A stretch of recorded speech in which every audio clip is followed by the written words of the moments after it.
In less than 2 weeks, crude oil dropped by roughly 17%. The obvious assumption is that cheaper crude should lead to cheaper diesel. Cheaper diesel should lower transportation costs. And if it costs less to move food across the country, supermarkets should face less pressure. And your grocery bill should finally start easing. That is what most people would expect, but that is not what you are seeing at the checkout. The reason is simple. The savings from lower crude oil prices have not made their way through the system yet. Crude oil has to move through a long chain before it affects the price you pay for food. First, lower crude prices have to reach diesel prices. Then they have to show up on transportation invoices. After that, suppliers and retailers have to decide whether to lower prices, protect their margins, or pass other costs on to customers. So the number that matters most right now is not the price of crude oil, it is the price of diesel, and whether it falls fast enough to reduce transportation costs before businesses pass more of those costs on to you. Start with these two numbers. Between July 2030 and August 3, Brent crude fell from 100.69 a barrel to 83.44, but as of July 27, the average price of diesel in the United States was still 5.313 a gallon. In fact, it was nearly 18 cents higher than it had been the week before. That gap tells us something important. Diesel prices do not automatically fall the moment crude oil gets cheaper. There is a delay between the price of the raw material and the price businesses actually pay for fuel. For a trucking company, that delay is not an abstract economic concept. It shows up as a real expense on a real invoice. One way transportation companies manage that risk is through fuel surcharges. For the week of August 3 through August 9, services including FedEx Ground listed a fuel surcharge of 26.25%.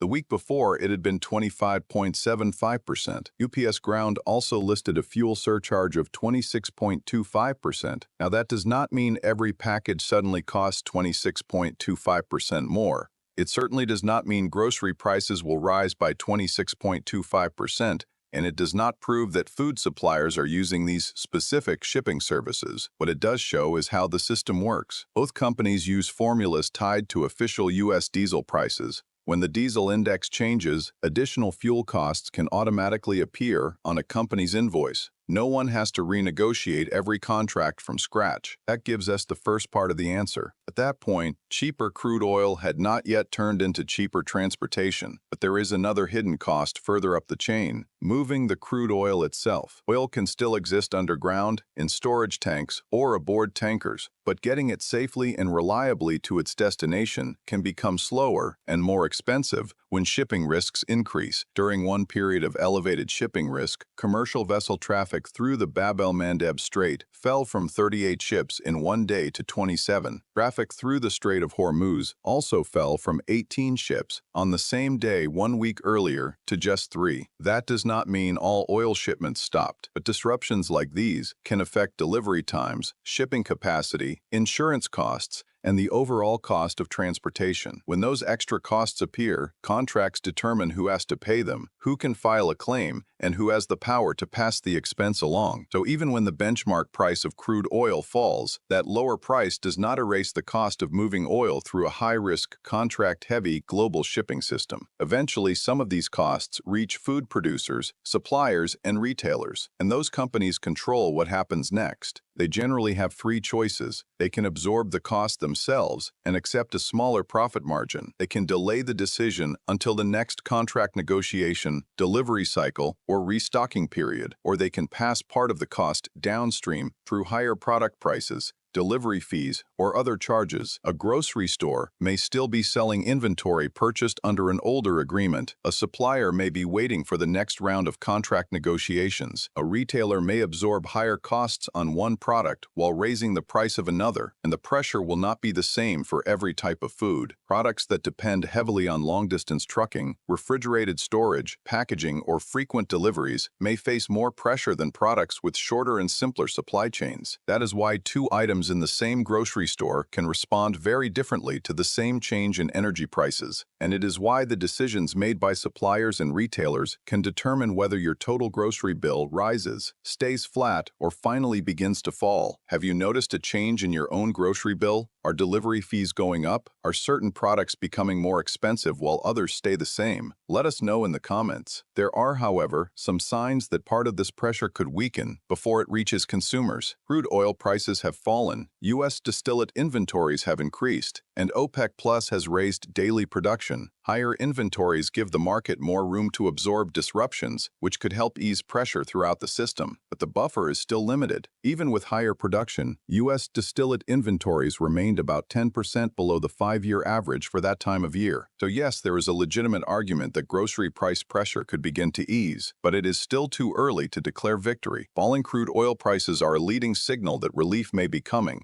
They are not proof that the relief has already reached the trucks, invoices, contracts, and pricing decisions behind your grocery bill. Crude oil is only the beginning of the cost chain. Every step after that, from refining and shipping to trucking, storage, contracting, and retail pricing, can affect what you eventually pay at the register. That is why there is one number worth watching more closely than anything else: the national average price of highway diesel, published each week by the U.S. Energy Information Administration. Do not focus on a single weekly move. Watch whether diesel prices continue moving in the same direction for several weeks. If diesel prices begin falling clearly and consistently, that would suggest that pressure is finally leaving the transportation system before it reaches more household bills. But if diesel remains expensive or starts rising again, then the cost chain is still working its way toward consumers, even if the headlines about falling crude oil sound reassuring. Lower oil prices do not automatically mean a lower grocery bill. The answer depends on whether diesel follows crude oil down, and whether businesses absorb the remaining costs or pass part of them on to you. Subscribe to Capital in Focus. We will continue following the global prices, corporate rules, and policy decisions that determine when changes in the economy finally show up on the bills ordinary people actually have to pay.